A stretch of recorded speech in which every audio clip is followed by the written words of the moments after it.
Um, okay, so today I'm going to talk about Dota bots, why it is so hard to create a Dota bot, and how OpenAI is doing this. First, we're going to talk a little bit about reinforcement learning. I'm going to talk about my background in Dota. I'm going to try to explain Dota to you guys. Hopefully, some of you are already familiar with it. Then the task of creating Dota bots, OpenAI, and my thoughts of how it's developing this far. Reinforcement learning is the science of decision making, or trying to find an optimal way of making decisions. For instance, when an infant plays, waves its arms, it has no explicit teacher, but it has a direct sensory motor that is connected to its environment. Exercising this connection produces a wealth of information about cause and effect, about consequences and actions, and what to do in order to achieve goals. A usual reinforcement learning, there's five main parts of reinforcement learning. As you can see on the figure, it's the state, reward, agent, environment, and action. An agent is, for example, in the previous example, it is the infant that is trying to learn how to wave its arms. So it moves an arm up a little bit. It makes an action into the environment.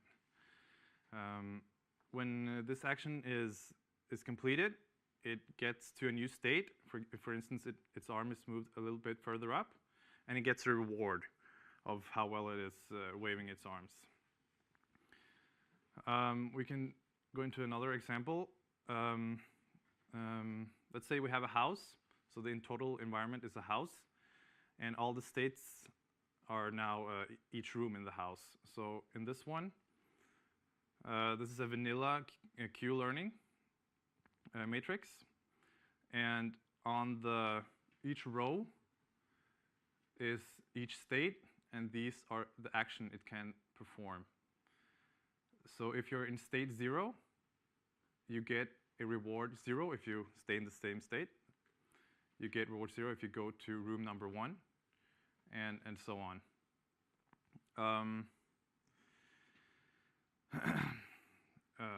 Yes. The problem is that this matrix, let's say you have, and go back, let's say we have 1 billion possible states and 1 billion possible actions. Then this matrix is going to get really big, and you can't really visualize it like this. So what people have started doing is to, instead of having a matrix doing it, you have a deep neural network, which works the exact same way. You make an action into the environment, you observe the new state, and based on that, you also get a reward. And then you train this neural network to try to make the optimal action given the current game state. My background in Dota is that I started playing in 2009. It was a custom game in Warcraft 3. I'm currently at 5.1 KMR, but it has decayed a lot over the last 4 years because I pretty much stopped playing. I created very simple bots myself, and I'm an AI ML enthusiast, so this is very cool to me. So Dota 2, how many of you have heard of Dota 2? How many of you have played Dota 2? Okay, that's good enough. So Dota 2 is a MOBA, a multiplayer online battle arena, made by Valve and Lord Gaben. And each year it has what's called the International, which is the World Championship, which I'm going to, from now on, call TI. I'm going to talk a lot about TI. The game itself is a team game where 5 players play against another team, also consisting of 5 players. At the start of each game, each player chooses a character called a hero to control throughout the rest of the game.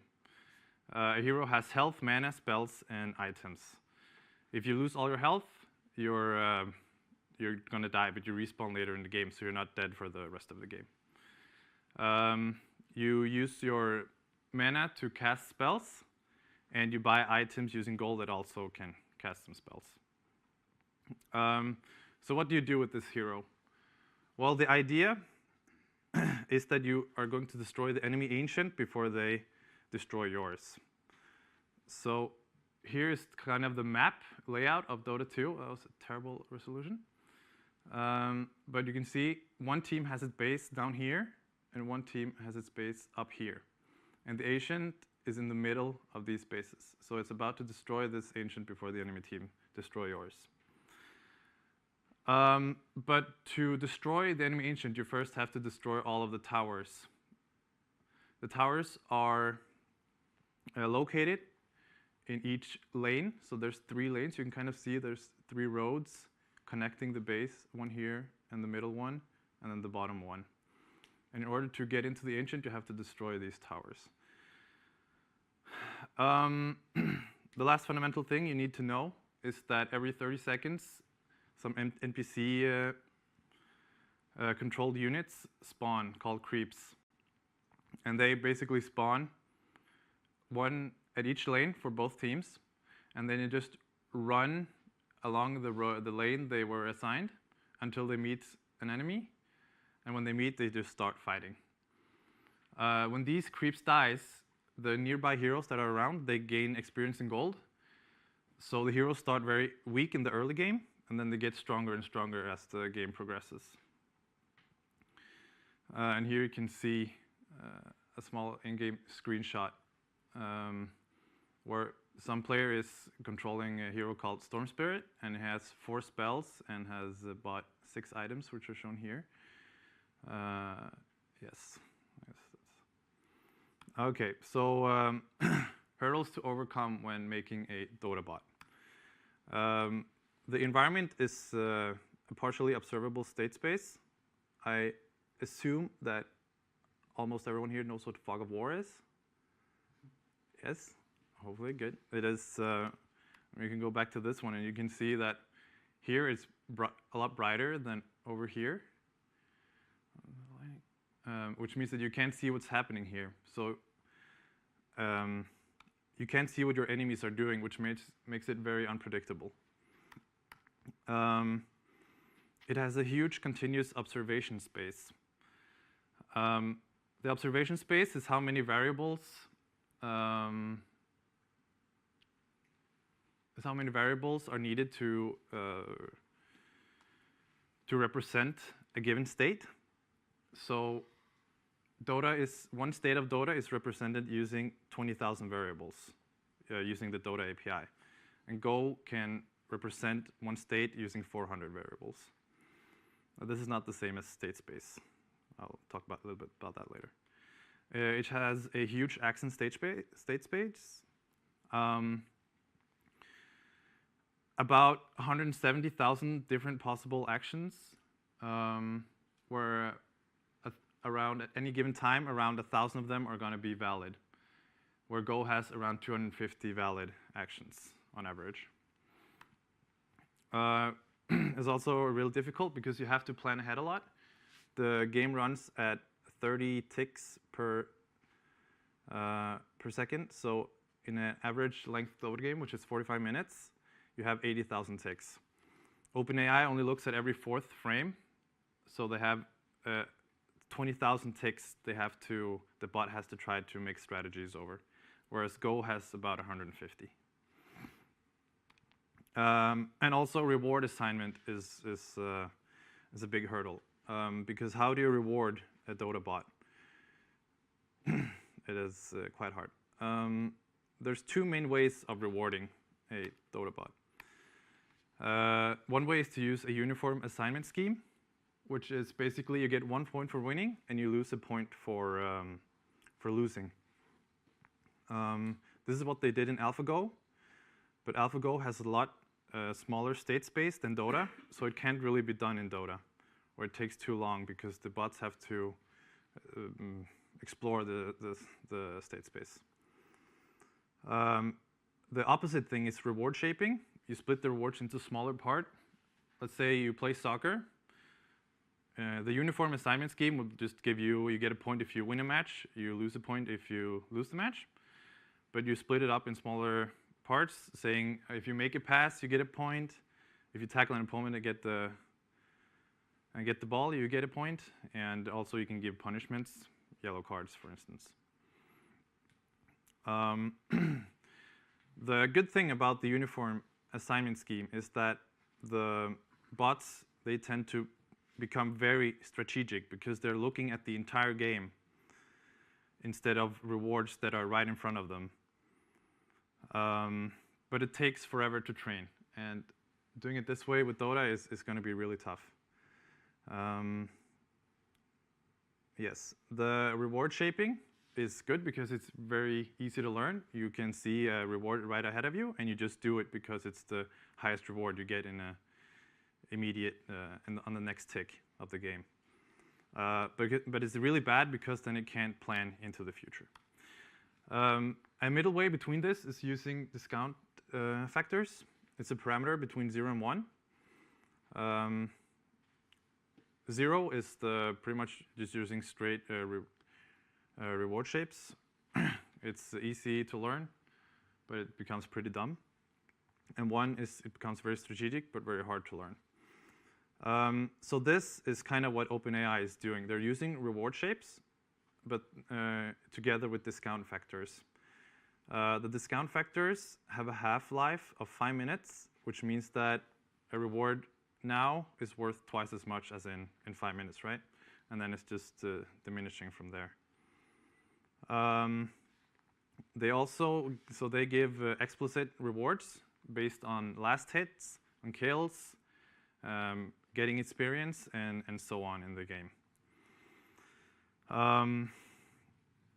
The problem with this approach that OpenAI is kind of making is that when the half-life is only 5 minutes, looking further, like looking 20 minutes into the game is almost impossible for it, because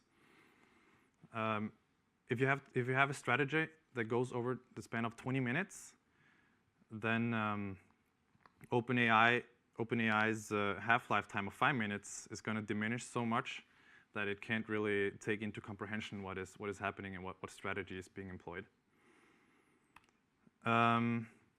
So how do you train a bot like this? So the bots are trained using self-play. So they're playing a bot on one team and the same bot on the other team, and then they're training. There are two main advantages in doing this. One of them is that computational power turns into data, because you can spin up 100,000 computers, and then you can run all of these simultaneously, which then gives a lot of data that can be used to train the neural networks. At the same time, you also give them the correct curriculum. With that, we mean that when the bots start out, they just aimlessly run around the map, doing literally nothing. They have no clue what they're doing, and everything is almost very random at what they're doing. And if you then put a very bad team against a very good team, like you would train it against professional players, then they won't learn anything because they would just get absolutely crushed. But if you train two bots against each other and they're at the same level, then they're going to start learning and start trying to beat each other. And then this implies as well that the training data gets better as the bot gets better. So the bot gets better and better and better, and as it's playing itself, it also gets better data and learns appropriately. Then I'm going to try to explain how big the Dota state space is. Oh, that works a little bit. Here you can see the screenshot from earlier. And the basic idea is that, so you can see here's 3 heroes. So 3 players are playing here, 1 on the red team and 2 on the green team. And then you have a creep right here. So if you, in theory, you move this hero here 1 pixel to the left, it's now a new state. If you remove 1 health from this hero, it's going to become a new state. If you change an item, if you change the level of the hero, it's going to be a new state. If you rotate this hero 1 degree, it's technically, whoops, a new state. And in combination with this, there's 115 heroes to pick from, and you have to pick 5 for each team. Only the picking of the heroes makes the state just absolutely enormous. I was gonna try to show some numbers, but numbers were too big. No, I'm just kidding. Anyway, so the way you can kind of solve this is that what OpenAI is doing at least is that you don't really care exactly what pixel this is in. They make a grid, which is 100 by 100 pixels. So the map is divided into, and then they discretize a lot of other stuff too. It doesn't, yeah, I'm gonna come to this right now. Many states are irrelevant. A hero in another lane often doesn't really matter to you. Like in this case, like you can see the map down here. We're looking at this very small part down here, but what is happening here might not really matter that much, even though technically if something changes here, you have a new state, right? Also, many states are very similar.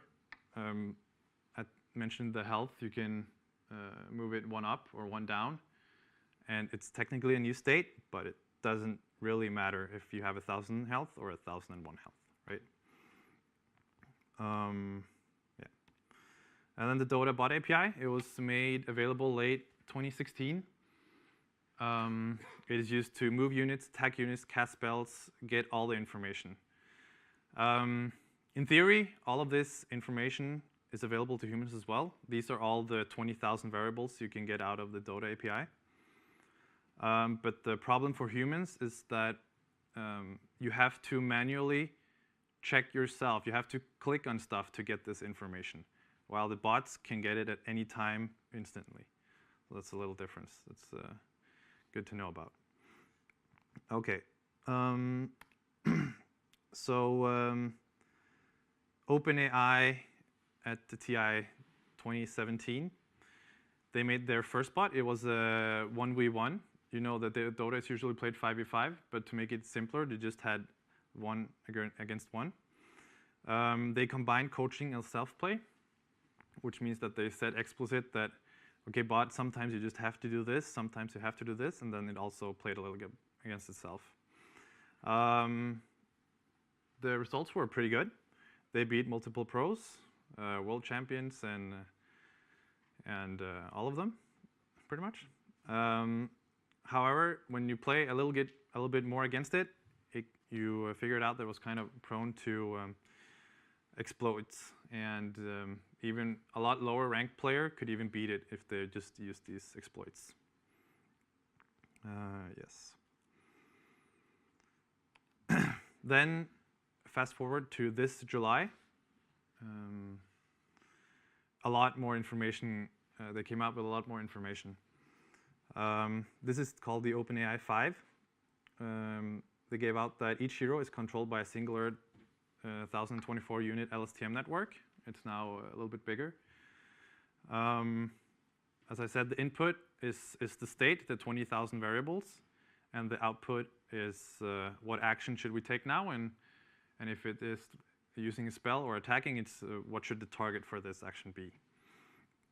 The way they're solving exploration, because they have to explore in the state space, is that in the game, in 80% of the games, it plays against itself, but in 20% it plays against past selves, so that the self can meet new states that past selves will only force them into. Also, they use the randomizations from the 1v1 bot. It randomizes the actions to sometimes also be forced into new game states. They hard-coded item and skill build, so there's no AI there. And here also they gave information that the first hour of training, the heroes walked aimlessly around. And then fundamental concepts start emerging, like laning and last hitting and stuff. And then I can't remember exactly how long, but I think it was within 48 hours, they were then able to beat the OpenAI developer team. And then it just balled on from there. Some other information they gave out is about their coordination. There's no communication channel between them, so they don't talk together. However, there is a parameter they use that is called team spirit. And it basically means that if the team spirit is 0, then they only care about the rewards they themselves get. And if the team spirit is 1, they care more about maximizing the entire team's rewards. At training, it starts at a game, it starts at 0.2, and it increases as the game goes on. So it probably ends at, I think it was 0.97, which means that in the late game, it really cared about maximizing the whole teams and not being greedy. The bot has an APM of about 150 to 170. And something that's worth noting is that frame-perfect timing is really trivial for this bot, which is it's possible for humans, but it's really hard. But for the bot, it's pretty easy.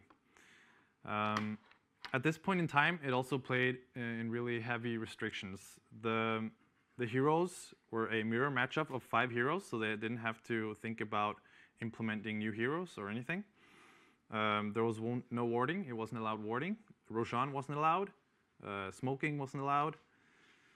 And they also had 5 invulnerable couriers, which makes a big difference. Then in early August, they had a benchmark game where they lifted some of these restrictions. Now you had a hero pool of 18, which is quite a significant change, because now you can choose. Now you get different combinations of 18. The amount of states already starts to go higher very fast. And they also included warding and Roshan. However, there's still 5 invulnerable couriers. They played 3 games versus really good players, and they won 2 of them and lost 1 of them. But it should be mentioned that in the 2 they won, they got to pick their own heroes, the heroes they wanted to, and they absolutely crushed the humans. An average game lasts about 40 to 45 minutes, and they won, I think, in 21 and 24 minutes. So the humans got absolutely crushed. And the 3rd game they lost, but then they had Twitch chat choosing the heroes for them. So it was just, they choose the worst heroes, and then the bot lost in, I can't remember how long. But yeah. They're also able to visualize the planning done by the bots. So you can go on these OpenAI blogs, and you can see how certain heroes, how they're planning their next moves. You can see where they're predicting to be in 5 seconds, and you can see how they're working. That's really cool. The reason why I'm mentioning these invulnerable couriers, it's hard if you haven't played Dota before, but when you have a courier, it can basically deliver you can only buy items when you're in the base, right? So when you're out fighting, you can't buy new items. So by having 5 invulnerable couriers, you can always get yourself new items all the time, and fly out healing salves and mana potions. So what really emerged here was that OpenAI just started this huge brawling meta, where they completely just dove the humans after 1 minute into the game, and just used some strategies that they learned by themselves, like making a center ward tank the tower hits, which was pretty cool. Yes. So they also released their model architecture, which no one here can see at all, I saw earlier today. But basically, this is the neural network. It now says it's a 2048 size. And this is how all the 20,000 values are put into the neural network at the top.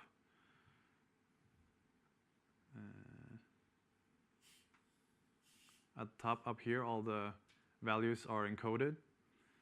And then it gives out some input down here.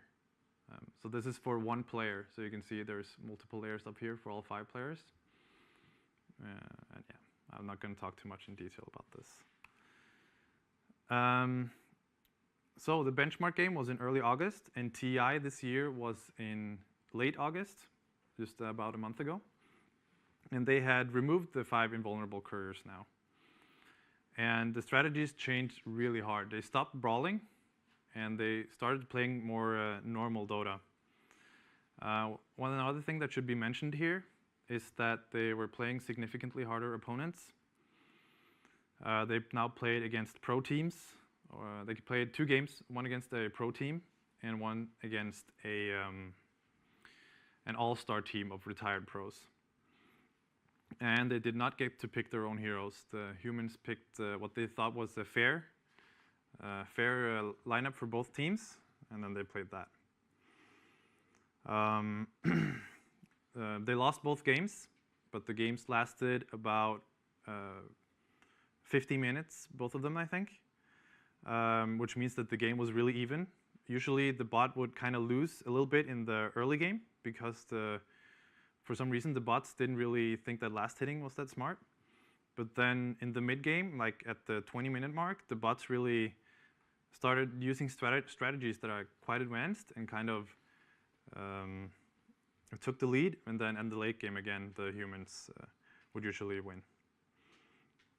A funny thing I saw OpenAI posted on Twitter a few days ago, or a week ago or something, was that they now have a new bot.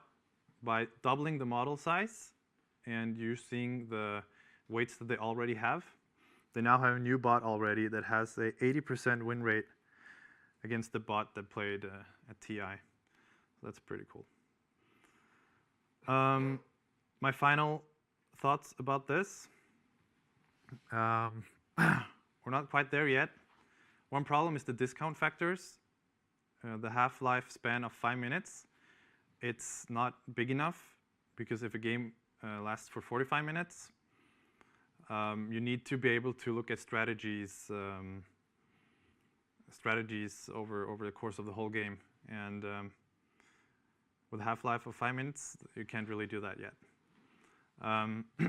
So I said that they beat at the benchmark game. They beat really good players, like 99.95% percentile of players. Although we have not beaten humans yet, because that was only 3 games. To say that we have beaten them, we have to play them a lot more. And if you play 1,000 games, you might find some exploits that were found in the 1 versus 1 bot. And then if you just use those exploits, you can start beating the bot.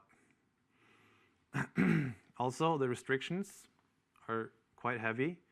You have to support all 115 heroes, which is a significantly larger number than 18. Also, there is no illusions, like more,